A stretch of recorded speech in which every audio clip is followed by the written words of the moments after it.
বেনামাজির চেহারা তো অসভ্য চেহারা, বেনামাজি তো বেয়াদব। আসমানের নিচে জমিনের উপরে এর চাইতে বড় কোনো বেয়াদব হইতে পারে? সর্বোচ্চ, পৃথিবীর সর্বোৎকৃষ্ট, সবচেয়ে শ্রেষ্ঠ বেয়াদব বেনামাজি। এমন রাখি, মানুষ কথার দ্বারা অন্য কোন বেয়াদব এত বড় বেয়াদব না। কারণ যে সেজদা দেয় না সে মূলত কাকে সেজদা দেয় না আমি কি খামখেয়ালি মনে করি? সে শুধু একজন বলে একটা মেম্বার চেয়ারম্যানের কথা ফিরাই দিছে না, সে তো এই গোটা কায়নাতের মালিক, আর তাম সৃষ্টির যিনি মালিক, এত বড় আল্লাহ, এত বড় মহান মালিক এবং তার অস্তিত্বের মালিক, তার নিঃশ্বাসের যিনি মালিক, সে এত বড় গাদ্দার, এত বড় বেয়াদব। এই বেয়াদব এত বড় মালিকরে কিছুই মনে করে না। এটা কি ছোটখাটো বেয়াদব? এটা কি জেনতেন বেয়াদব মনে হয়? তো নিকৃষ্ট বেয়াদব। বেয়াদব বেনামাজির চাইতে আর কেউ হয়? এটা যদি আজকে বলতো যে মানে সাধারণ একজনে কইছে আমি এটা পাত্তা দিলাম না, এ তো আল্লাহর কথাকে পাত্তা দিচ্ছেন, যার হাতে তার জান, যার হাতে তার বেঁচে থাকা, যার হাতে তার সৃষ্টি, যার হাতে তার নিঃশ্বাস। অতএব প্রিয় ভাই, একজনেরও যদি বিবেক থাকে তুমি ঘুরে দাঁড়াও, বন্ধুদের দিকে তাকাইয়া পারতা না। শয়তান বন্ধুরা দুষ্ট সমবয়সী ভালো হতে দেয় না, নষ্ট করে দেয় বেশি। আমার আজীবনের অভিজ্ঞতা, আমার জিন্দিগি পোলাফাইন নিয়ে আমি জীবনটাই ফিকির করি সারা দিন রাত। এই কিশোর নওজোয়ান ছেলে পেলে তোমাকে চলাফেরা আমি দেখি, আমি তাকায় তাকায় অনেক সময় রাস্তাঘাটে চলতে ফিরতে দেখি ছেলে পেলে কি করে, কি করে। সমবয়সী বন্ধু ভালো হতে দিবেন। ও তোমার মোবাইলে টাকা নাই, ও তার মোবাইলে টাকা ঢুকাইয়া তোমার উলঙ্গ ছবি দেখানো। তুমি মদের আড্ডা চেনো না, ও চিনাই দিবে। তুমি জুয়ার আড্ডা চেনো না, ও তোমারে বুঝাই দিবে। ও তুমি নর্তকী চেনো না, তোমারে ওই জুয়ান জিনার আড্ডা, হারাম নারী, অসভ্য নারী, চরিত্রহীন নারী কোথায় আছে তোমারে সে খুঁজে দিবে। সমবয়সী ভালো হতে দেয় কম, নষ্ট করে দেয় বেশি। এটাই বাস্তবতা। আল্লাহ আমাদেরকে বুঝ দান করে। কোরআনুল কারীমের মধ্যে আছে আল্লাহ তাআলা বলছেন, ওয়ালা ইয়াসআলু হামীমুন হামীমা ইউবাসসারুনাহুম। কিয়ামতের দিন সবচেয়ে ঘনিষ্ঠ বন্ধু নিজ চোখে বন্ধুকে দেখবে কিন্তু কিছুই জিজ্ঞেস করবে না। হামীমুন জিজ্ঞেস করবে, কিছুই জিজ্ঞেস করবে। আল্লাহ আমাদেরকে বুঝ দান করে। তাইলে বলতেছিলাম, আল্লাহ তাআলা বলেন, বান্দা এই জমিন আমি তোমাদেরকে দিয়েছি, অধীনস্থ করেছি, আমি জালুল, তোমাদের ব্যবহারের উপযোগী করেছি, তোমাদের ব্যবহারের উপযোগী করেছি, আমি তোমাদের অধীন করেছি। কোরআনুল কারীমের মধ্যে আছে ওয়াযাল্লালনাহা লাহুম। আল্লাহ বলেন চতুষ্পদ প্রাণী আমি তোমাদের অধীন করেছি। নাই তো গাধা, ঘোড়া, খচ্চর এগুলোর মধ্যে তোমরা চড়তে পারতা না, নয়তো গরু, ভেড়া, মহিষ তোমরা এগুলা জবাই করে খাইতে পারতে না। একটা মহিষ তার প্রচন্ড শক্তি, সে যদি বাস্তবিকে তার শক্তি দিয়া তোমার সাথে লড়াই করে তুমি তার লগে পারতাম। একটা 3 লাখ টাকার গরু, ষাঁড়, বলদ, তার প্রচন্ড শক্তি, সে যদি তার পূর্ণ শক্তি প্রয়োগ করে তোমার বাফের ক্ষমতাও নাই তার শোয়াইব। আল্লাহ তাআলা বলেন ঠিক তার জবাইয়ের মুহূর্তে আমি আল্লাহই কুদরতি ভাবে তাকে তোমার অধীন করে দিয়েছি।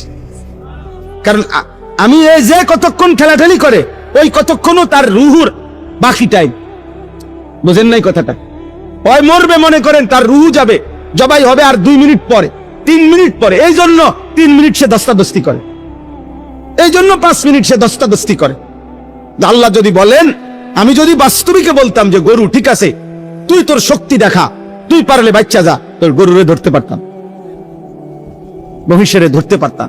আল্লাহ বলেন আমি করেছি, এটা আমি দিয়েছি।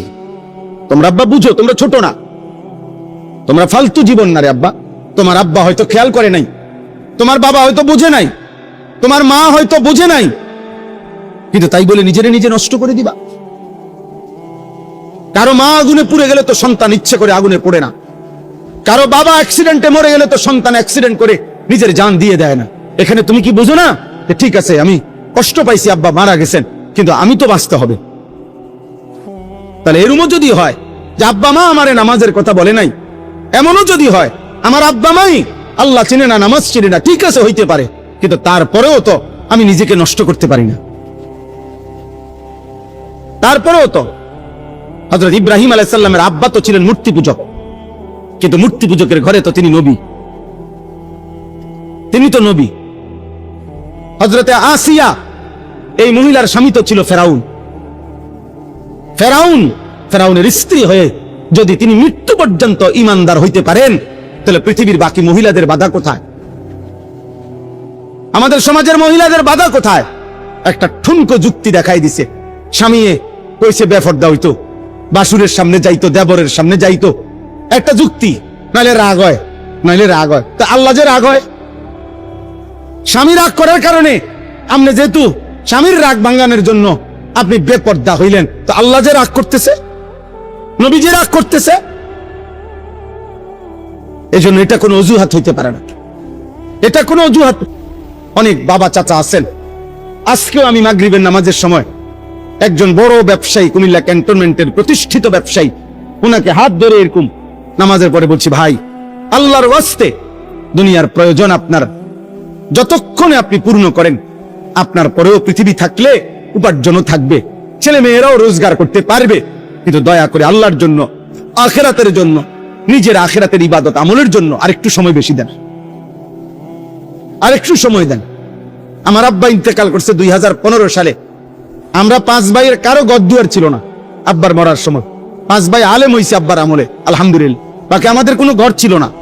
আমরা পরবর্তী 9 বছরের ব্যবধানে আমরা 5 ভাই আলাদা আলাদা জায়গা কিনছি, বিল্ডিং করছি, টাইলস লাগাইছি, সোফা, খাট, ফ্রিজ, এসি সব এখন আমগো ঘরে আছে। এটি কোনো আশ্চর্য কিছু না। এক সেট সোফা যে 10 লাখ টাকা না, এক সেট সোফার দাম 30-40 হাজার টাকা। একটা ফ্রিজ এটা খুব বেশি কিছু না, 25-26 হাজার টাকা দিয়ে পাওয়া যায়, এটা অনেক কিছু না। এটার জন্য এত সুদ খাইতে হবে, এত মিথ্যা বলতে হবে, এত সিটারি বাটপারি করতে হবে, এতদিন টানা ওজনে কম দিতে হবে, এত কিস্তি নিতে হবে না। বেটা, খাট একখানে এত গুরুত্বপূর্ণ না, আখিরাত গুরুত্বপূর্ণ। একটা খাটের জন্য কিস্তি নিছে, কেমন হারাম কর। একটা ফ্রিজের জন্য বেটা মরে যাওয়া উচিত বেটা। আল্লাহ তাআলা বলেন, হুয়াল্লাযী জাআলা লাকুমুল আরদা যালুলান, আমি আল্লাহই জমিন তোমাদের অধীন করে দিয়েছি। এবার আল্লাহ বলতেছেন, ফামশু ফি মানাকিবিহা, অতএব গোটা পৃথিবীর জমিন সবটা যেহেতু আমার, তুমি বান্দা যেখানে মন চায় ভ্রমণ করো। গোটা পৃথিবী আমার, তোমার যেখানে সুবিধা হয় তুমি সেখানেই যাও। দেশে থাকো, অসুবিধা নেই। বিদেশ যাইবা, অসুবিধা নেই। শহরে যাইবা, শহরে থাকবা, থাকো। গ্রামে থাকবা, থাকো। গ্রাম বলো, শহর বলো, দেশ বলো, বিদেশ বলো, সব তো আমারই, সবটা জমিন আমার। অতএব আমার জমিনের যেখানে ইচ্ছা সেখানেই তোমরা চলো, ভ্রমণ করো, আমি অনুমতি দিলাম। 3 নাম্বার, ওয়াকুলু মির রিজকি, আল্লাহ তাআলা বলেন, যেখানেই যাও, যেখানেই থাকো, তুমি রিজিক তালাশ করো, উপার্জন করো, রিজিক বক্ষণ করো। সব আমার রিজিক, যেখানেই খাবার তা আমার, যেখানেই উপার্জন তা আমার, যেখানে যত রোজগার সবই আমার। চাকরি করো তাও আমার দেওয়া যোগ্যতা, ব্যবসা, কৃষি, ক্ষেত খামার, প্রবাস জীবন সব আমার দেওয়া। তুমি যেখানেই থাকো রিজিক তালাশ করো, বক্ষণ করো। আল্লাহ বলেন, শুধু বান্দা থাকো, চলো, খাও, ঘুমাও, উপার্জন করো, রোজগার করো, যত্র তত্র চলো আমার জমিনের, যেখানে মন চায় থাকো। শুধু একটা কথা মনে রেখো, ইলাইহিন নুশুর, আমি আল্লাহর কাছে ফিরতে হবে। এই কথা মনে রাখলে জীবন সহজ হবে, সুন্দর হবে, স্বাভাবিক হবে। ইলাইহিন নুশুর, এই এক কথা ভুলে যাওয়ার কারণে আমাদের জীবন অনেকের এলোমেলো। সুদের পর সুদ খাইতেছে, কিস্তির পর কিস্তি নিতেছে, হারামের পর পর হারাম চলতেছে, মিথ্যার পর মিথ্যাই বলতেছে, গালির পর গালি দিতেছে। 30 বছর সুদ খায়, প্রতিদিন ওজনে কম দেয়, প্রত্যেক দিন কাস্টমারকে ঠকায়, এক তালে, এক নিয়মে, এক ঢঙ্গে। মিথ্যার উপরে জীবন, হারামের উপরে রোজগার, ধোঁকাবাজির উপরে উপার্জন। কারণ উপার্জন করতে হবে এটা বুঝছে, মেহনত করতে হবে, পয়সা কামাইতে হইব, নাহলে সংসার চলতো না, বউ বাচ্চা চলতো না, এটা বুঝছে। শুধু বুঝে নাই যে আখিরাতে ফিরতে হবে, এই কথাটা ভুলে গেছে। আল্লাহর কাছে ফিরতে হবে। তো আল্লাহ তাআলা বলেন, বান্দা এটা মনে রেখো, ইলাইহিন নুশুর, আল্লাহর কাছেই তোমাদের প্রত্যাবর্তন, সেখানে যেতেই হবে। হাসো কিংবা কাঁদো, বুঝো কিংবা না বুঝো, গুরুত্ব দেওয়ার প্রত্যাখ্যান করো, কোনো অসুবিধা নেই। যেন আমরা ব্যক্তিগতভাবে কোনো সময় হতাশ হই না। আলহামদুলিল্লাহ, আজকে আলহামদুলিল্লাহ আল্লাহর দয়া, আজকে প্রায় 22 বছর যাবত মনে করেন আমার ব্যক্তিগত ওয়াজের জীবন 22 বছর। তাহলে হতাশ হই না কোনোদিন। বলছি আল্লাহর কথা বলতেছি, কোরআনুল কারীমের মধ্যে আল্লাহ বলছে, বন্ধু আপনি বলেন, আপনি বলতে থাকেন, হেদায়েত পাবে কে, আল্লাহর দিকে ফিরবে কে, গুনাহ ছাড়বে কে, এই ফয়সালা, এই যোগ্যতা, এটা আমি আল্লাহর দায়িত্ব। এটা কার ইচ্ছা? মূলত আল্লাহর ইচ্ছা। নবীজি সাল্লাল্লাহু আলাইহি সাল্লামের 38 বছর খেদমত করছে আবু তালেব। 38 বছর, 38 বছর, 12 বছর বয়স থেকে 50 বছর পর্যন্ত এই 38 বছর নবীজির খেদমত করছে আবু তালেব। কিন্তু আল্লাহর ফয়সালা ছিল না, বেঈমান হয়ে কবরে গেছে। কত লক্ষবার উনারে কালেমার দাওয়াত দিছে নবীজি, কিন্তু তিনি ঈমান আনেন নাই। আবার আবু বকর সিদ্দিক রাদিয়াল্লাহু তাআলা উনাকে শুধু একবার নবীজি বলছে, একবার, কিতাবে আছে উনি প্রথমবারের বলাতেই কালেমা পড়ে মুসলমান হয়েছে। সুবহানাল্লাহ। তো ফয়সালা কার? আল্লাহ। আল্লাহ। আবু তালেব খেদমত করেও ঈমান পেল না। আবার ওমর তরবারি হাতে রওনা দিছে হত্যা করার জন্য। আল্লাহ তাআলা বলেন, এই অবস্থায় আমি ঈমান দেব, আও। তো ওমর ঈমানদার হয়ে গেছে। আসলে ফয়সালা কার হাতে? আল্লাহর হাতে। এই জন্য আল্লাহ তাআলা বলে, বান্দা ওয়া ইলাইহিন নুশুর, তোমারে কিন্তু আল্লাহর কাছে ফিরতে হবে। সুস্থ থাকো আর অসুস্থ হও, সুখে থাকো আর দুঃখে থাকো, আনন্দ থাকো আর বেদনায় থাকো, অসুস্থ থাকো আর সুস্থ থাকো, 3 বেলা ঠিক মতো খাও কিংবা না খাও, প্রতি মুহূর্তেই একথা মনে রেখো, তোমাকে কবরে যেতেই হবে, তোমাকে ফিরতেই হবে, ফিরতেই হবে আমি আল্লাহর কাছে। ওয়া ইলাইহি তুহশারুন ওয়া ইলাইহি তুরজাউন ওয়া ইলাইহিল মাসির, ইলাইয়াল মাসির, ইলাল্লাহি মারজিউকুম জামিআ ওয়া আন্নাকুম ইলাইনা লা তুরজাউন। এই আয়াতগুলোর অর্থ এক, ফিরতে হবে, ফিরতে হবে, ফিরতে হবে। বান্দা আমার কাছে আসতে হবে, আসতে হবে। কোনোখানে তুমি লুকাইতেও পারবা না, আড়াল করতে পারবা না। পৃথিবীর সবচেয়ে গোপন ঘরে গিয়েও মৃত্যু থেকে তুমি বাঁচতে পারবা না। 7 তবক জমিনের নিচে গিয়েও বাঁচবে না। আটলান্টিক মহাসাগরের গভীর তলদেশে গিয়েও তুমি বাঁচতে পারবা না। হিমালয় পর্বতের চূড়ায় গিয়েও তুমি নিজেকে রক্ষা করতে পারবে।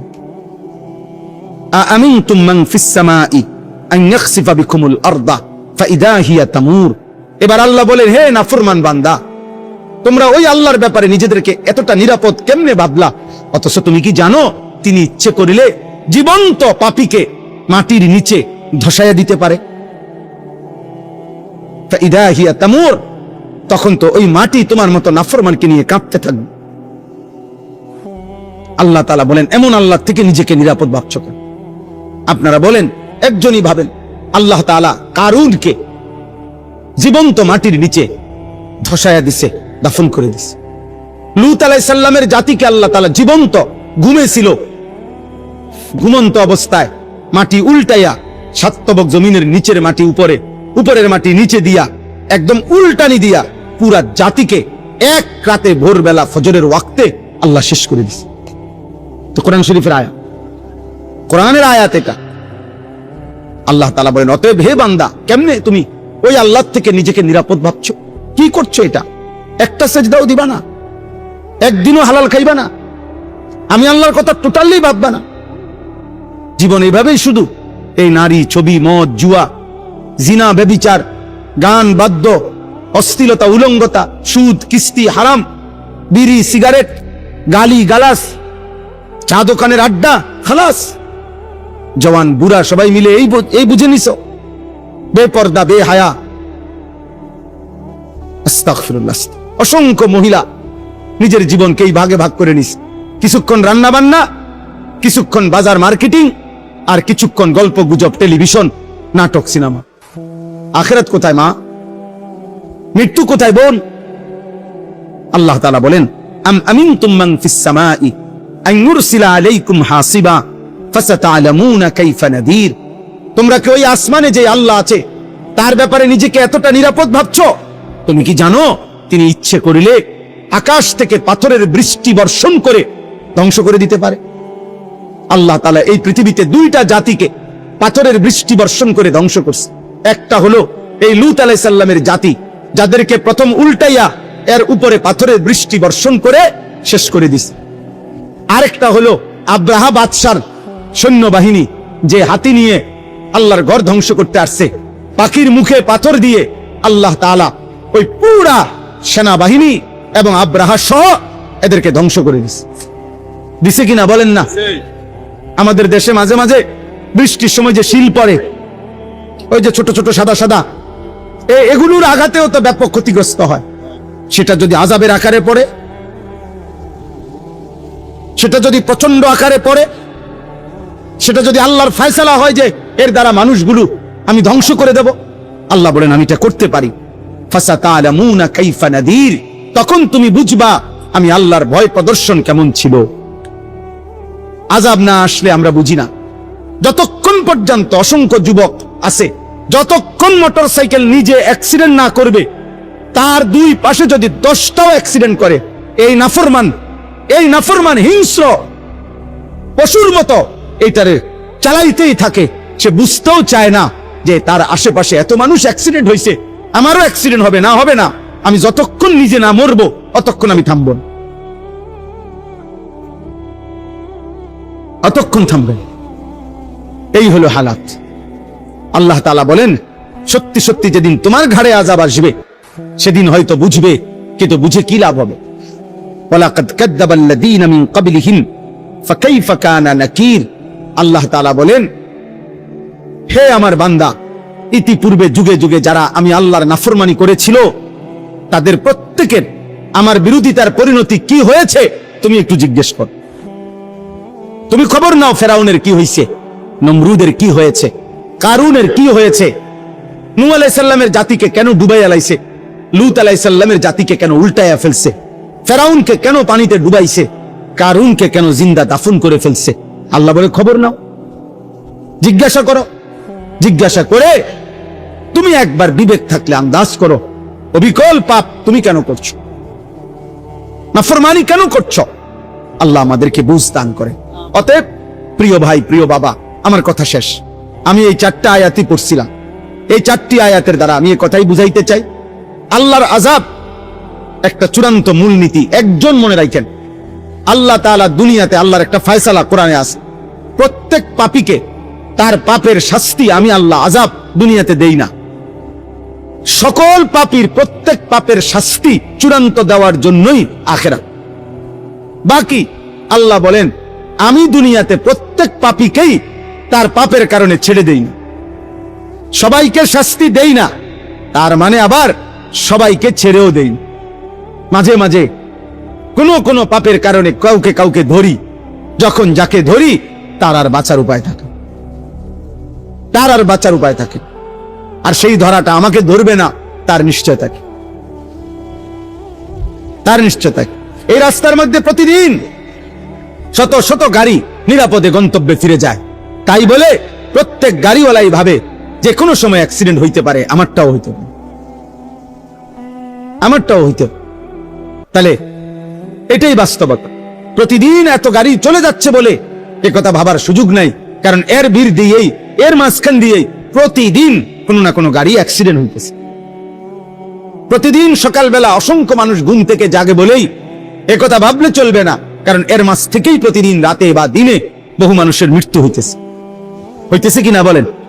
অতএব আমি আপনাদের কাছে বললাম, প্রিয় নওজোয়ান ছেলে, যে কয়জন তোমরা শেষ পর্যন্ত বসলা, সবার কাছে আব্বা মনে রাখেন, ছেলেরা বাবা তোমাদের কাছে বলি, আমি প্রত্যেক দিন এটা বলি, নষ্ট জিনিস মানুষ ফেলে দেয়, পচা জিনিস আবর্জনা মানুষ ফেলে দেয়, নষ্ট জিনিস কেউ যত্ন করে রাখে না, নষ্ট জিনিস কেউ আদর করে না, আবর্জনা দুর্গন্ধ কেউ কাছে নিয়ে রাখে না।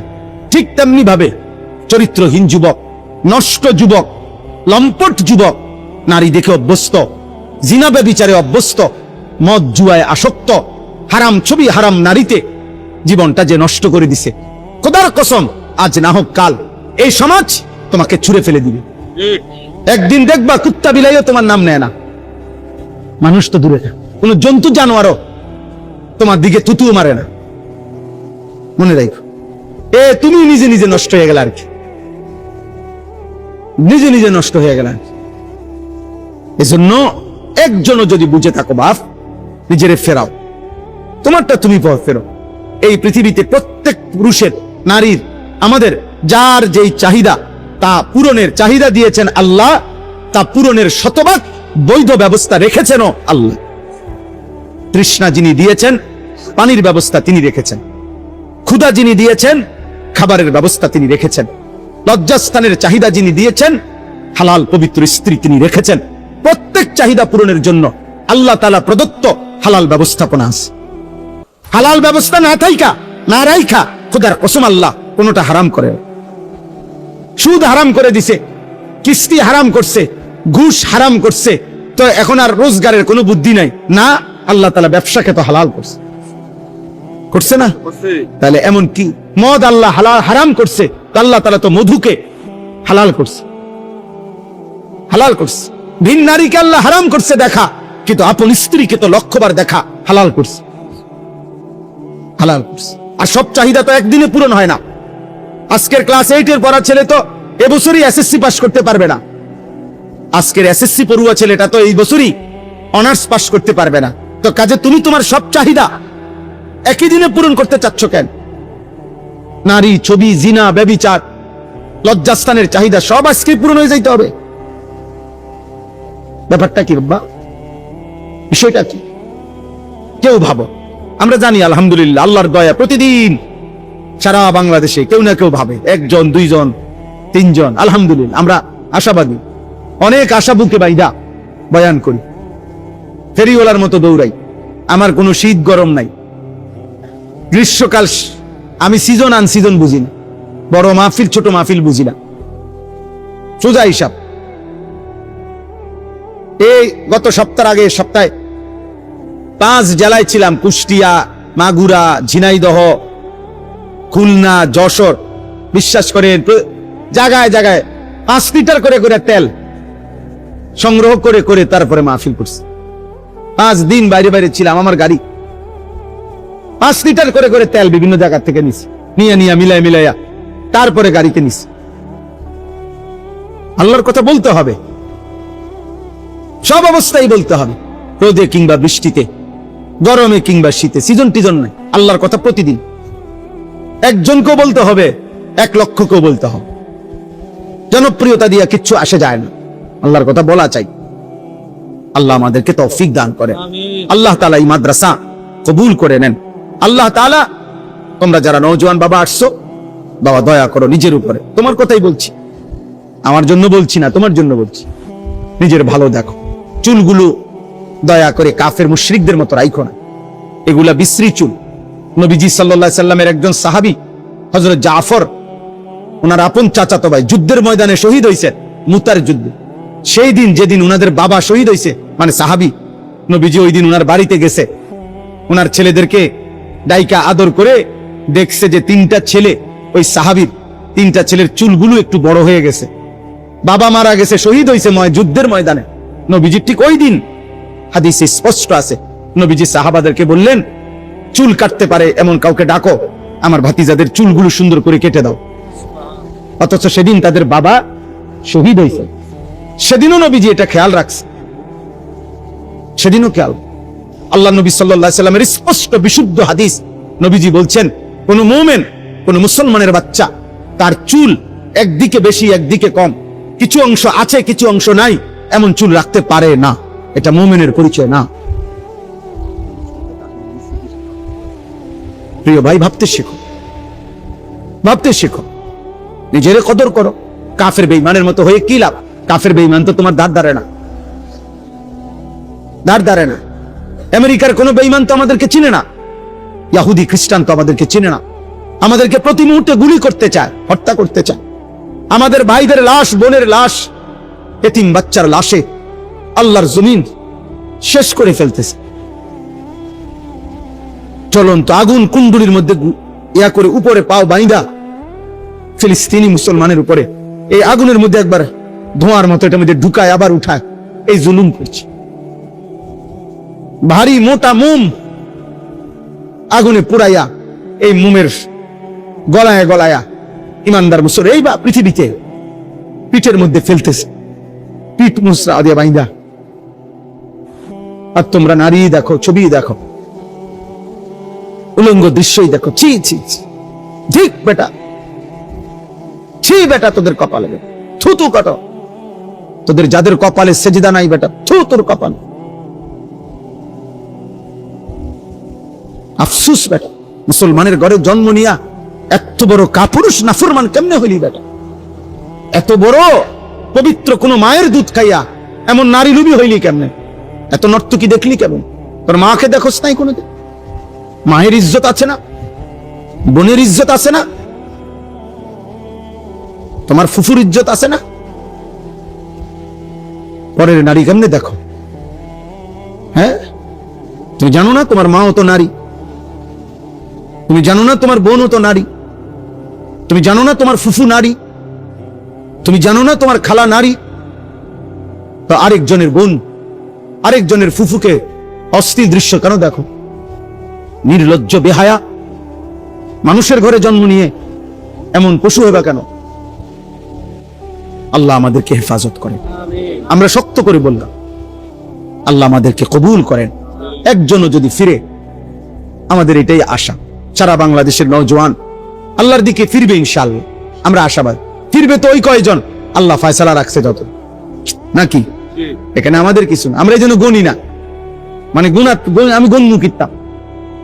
হ্যাঁ, আমার যদি কেউ বলে যে হুজুর ওয়াজ তো করেন, কয়জন ভালো হয়েছে, আমি গণমুখিতাম, আপনি গণেন। আমার তো আল্লাহ গুনতে কয় না, আমার বলতে কইছে। কথা বোঝেন নাই? আমার